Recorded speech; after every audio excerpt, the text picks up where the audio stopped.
Welcome to a sample interview. I'm Kate Bonaccini, the Storybank Coordinator at Families USA. In this video, I'm joined by Jenna Temkin, our Storybank Associate. Jenna and I are going to walk through an interview to give you an idea of what may happen when talking with a storyteller. For the purposes of this exercise, Jenna is going to be interviewing me about a recent experience that I had at the hospital. Now, this is a little uncommon. Normally, an interviewer and a storyteller aren't going to know one another, and they're probably going to be talking over the phone versus in person, so you'll have to suspend disbelief a little bit. What's important is that you pay attention to how Jenna sets up the interview, how she asks me questions, and how I respond to her. We're going to try as best as possible to replicate some of the common issues that arise in developing a story. Check out the video, How to Prepare for an Interview. There, you'll see the lead we're working from and the steps that you'll need to take before sitting down with someone. Now, let's get started. Hi, Kate.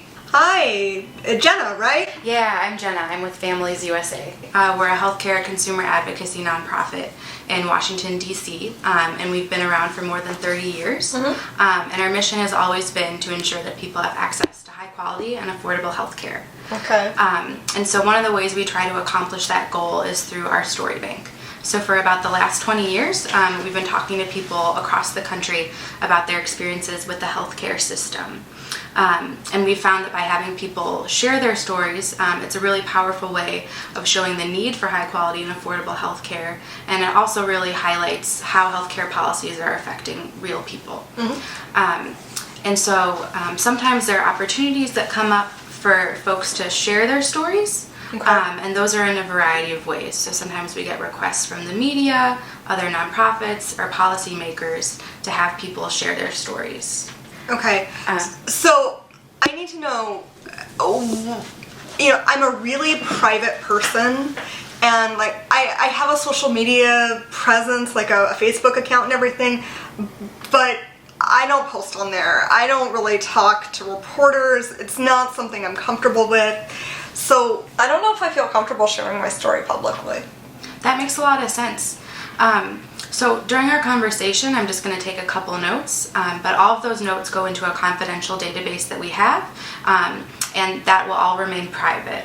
But if an opportunity comes up for someone to share their story, I would reach out to you first to make sure that you're comfortable with it. And there are also a variety of ways that people can share their stories. They can be, pretty high visibility things like, going on camera and sharing your story on a TV news show, or they could be really low visibility story sharing opportunities, like maybe we would describe your story in a report and not even use your real name. So we'll do whatever you feel comfortable with. Okay, so let me get this right. You're gonna take my information and notes from the interview, and you're gonna put it in you're gonna take some notes and you're gonna put it in a database.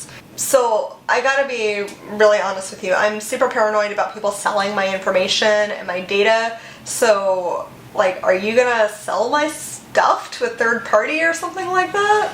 Definitely not. We'll never sell your information. All your information will remain private. And if we do share any of it, we'll always get your permission first. So you definitely don't have to worry about that. Okay. All right.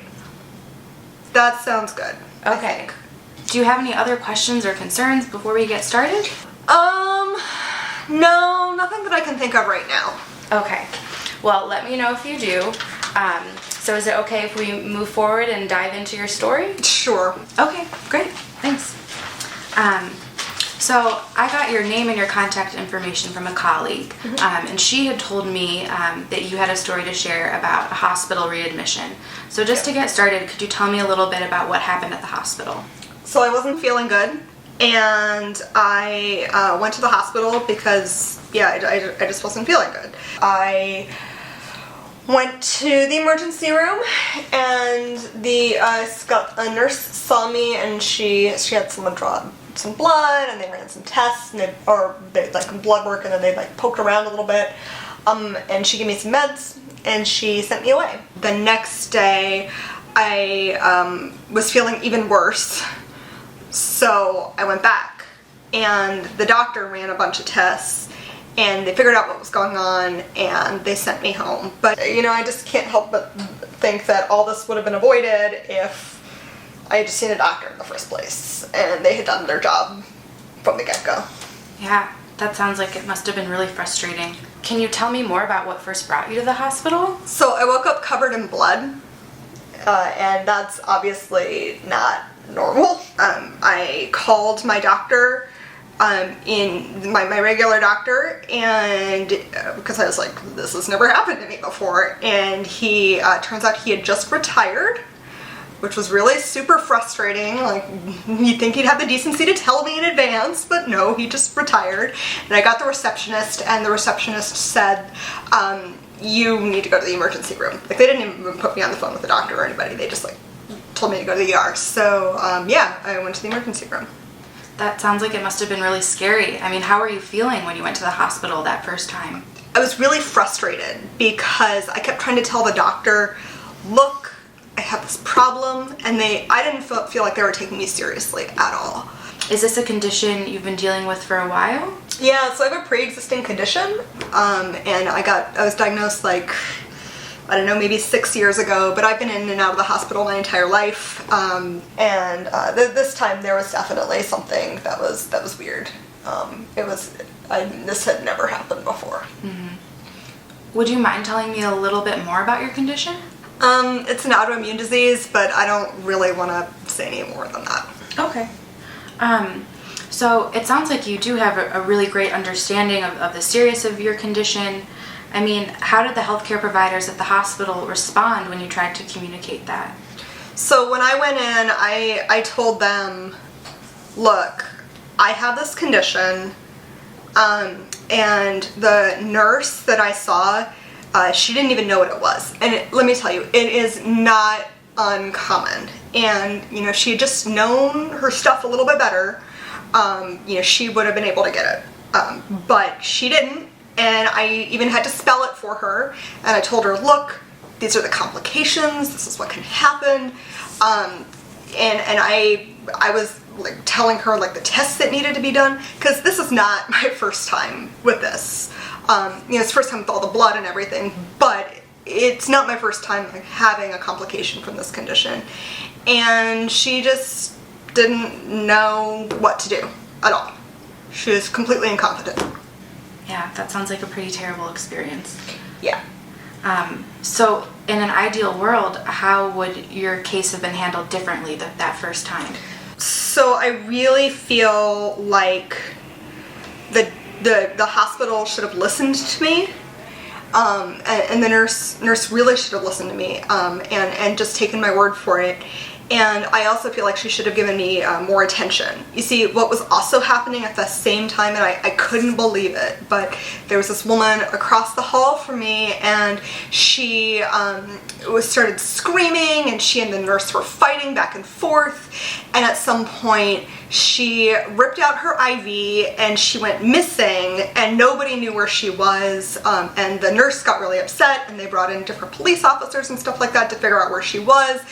And then maybe an hour later, a police officer brought this woman back, and she was in handcuffs, and she was really upset, and she and the nurse started screaming at one another again, and like every time the nurse came back into my room, she was complaining about this woman. She's like, oh my God, can you imagine this woman doing all this stupid stuff? And she's being really judgmental. That sounds really chaotic. It was incredibly chaotic, and like the nurse was so unprofessional, and she couldn't focus. She was just, it was awful. Well, I'm really interested in that part, but I'm also really interested in hearing more about what happened to you at the hospital the second time you came. I woke up the next day after I had gone to the emergency room, and some time had passed, and I was in a lot of pain. This time I saw a doctor, and the doctor, he was just way more competent. And he listened to me, and when I told him like what was going on, he believed me, and he ordered the tests that I had told the nurse to tell me or to do the day before. That's great. That sounds like it must have been really reassuring. Yeah, it's unfortunate that had to happen the second day, and it couldn't have just happened the first day, because the problem with my condition is that things can escalate really, really quickly. And one of the complications, there are a lot of complications, but one of them is death. So I did not want it to get that bad. And yeah, he knew the seriousness. So earlier you mentioned that you called your doctor back in DC. Did anyone from that doctor's office come and visit you while you were in the hospital? No, nobody came and saw me because I was actually, my doctor was in DC, and I was traveling. I was on vacation. Oh, wow. So this was actually, this was happening in a completely different place than what I'm used to. Okay. Where were you on vacation? I was traveling in the Southwest. Okay. What state were you in? I was in New Mexico. Okay. Wow. So Yeah, very far from home. Yeah, very far from home indeed. So since you were so far from home, I'd imagine that it might have been difficult to find a hospital that was in your network. Was that an issue? I was staying at like a retreat center, and I was on the way to the hospital. I should say I called a cab the first day, and the second day somebody drove me because the people knew what was going on. But I called a cab, and I just told the cab driver, like, take me to a hospital. And I didn't know where the closest hospital was. And on the way there, I was thinking, oh God, like what happens if this is, I don't know what my network is. I don't know what my protections are for an emergency room. I've never been to the ER with this insurance. I didn't know if it was an in-network hospital, an out-of-network hospital. I just didn't know. That sounds really confusing, though. Yeah, it was, and I called my insurance company on the way to the hospital to try and figure out some of these questions, but I couldn't get a hold of anybody, so I just kind of went in, and there was a nurse who came through the emergency room, and she took my insurance card, and she looked up some information, and she actually told me that I had a copay, but she flagged for me that I might have additional charges from doctors, and just told me to expect a lot of mail in the months that followed. Mm-hmm. So was the hospital in network ultimately? The hospital was out of network. Okay. So how much did you end up paying for those hospital stays?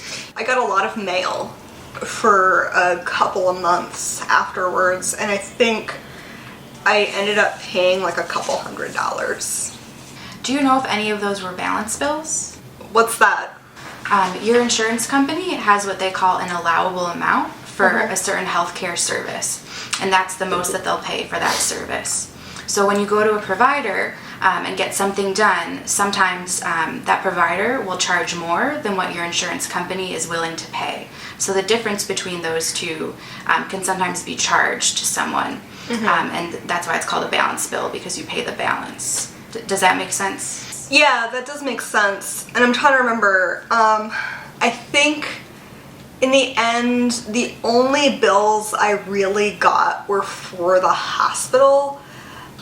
But, I think so. But what was really funny about my bills, and this is something, I don't know if you guys are interested in this at all, but like, there were 4 different charges for radiologists. There was one from the hospital, one from the radiology company, and like one from the person who read it. There were so many charges, and like for 2 days, I think everything ended up being like $10,000. And that, if I had been stuck with that, I feel like that probably could have bankrupted me or my family, because like I don't have that much money just sitting around. So had I been hit with that, that probably would have been pretty scary, but it ended up not being an issue. Mm-hmm. So I did want to go back and talk a little bit more about your second hospital stay. What was your prognosis when you left? So what the doctor told me is that I needed to go, and I needed to see my regular doctor, because there was a test that they needed to do that they couldn't do it in the emergency room, and I had to do it with a normal doctor. So they gave me a bunch of medication, and they basically said just follow up as soon as you land back in DC. And that's what I did. And yeah, they gave me enough medication that I was okay for a little while. And how did you feel once you were back in DC? I felt okay. I went and I got that test, and they ended up adjusting my meds, and that helped a lot. And how are you feeling now? Well, the test that they ran showed that I needed to change my medication. So my new doctor, because they replaced the one that, had retired, they gave me some new medication, and I made some lifestyle changes, and yeah, things have been pretty okay. I'm glad to hear that. Yeah. Well, I think those are all the questions that I had, but I wanted to see if you had anything that you wanted to add. Yeah, what really, what struck me is that I know everything was really chaotic in the emergency room the first day, but if I had seen a doctor that first day and had seen somebody who knew what my condition was, that would have made a huge difference. No question. So I really wish that I had seen somebody who knew what was going on. All this could have been avoided. Before we go, I just wanted to ask you a couple of demographic questions. Yeah. These are just standard questions that we ask everyone. Okay. So the first one is, could you tell me what city you live in? So I live in the greater DC area, and I guess probably the closest big city is Baltimore.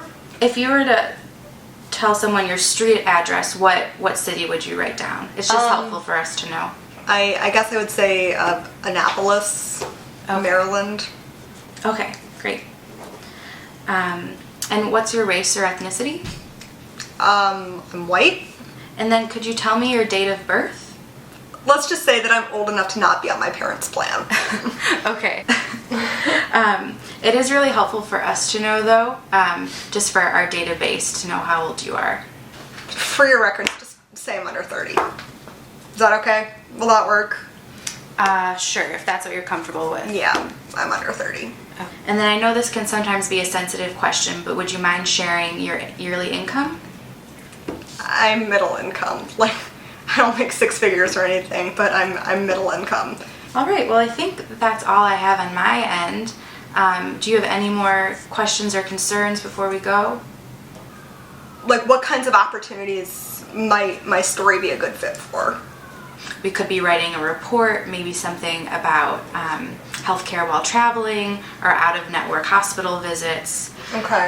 It could also be a blog about those issues, or we could get a media request about those issues. So just to let you know, I probably wouldn't want to talk to any reporter at all. I just, the more I think about it, the more that makes me think that's something I'm not comfortable with.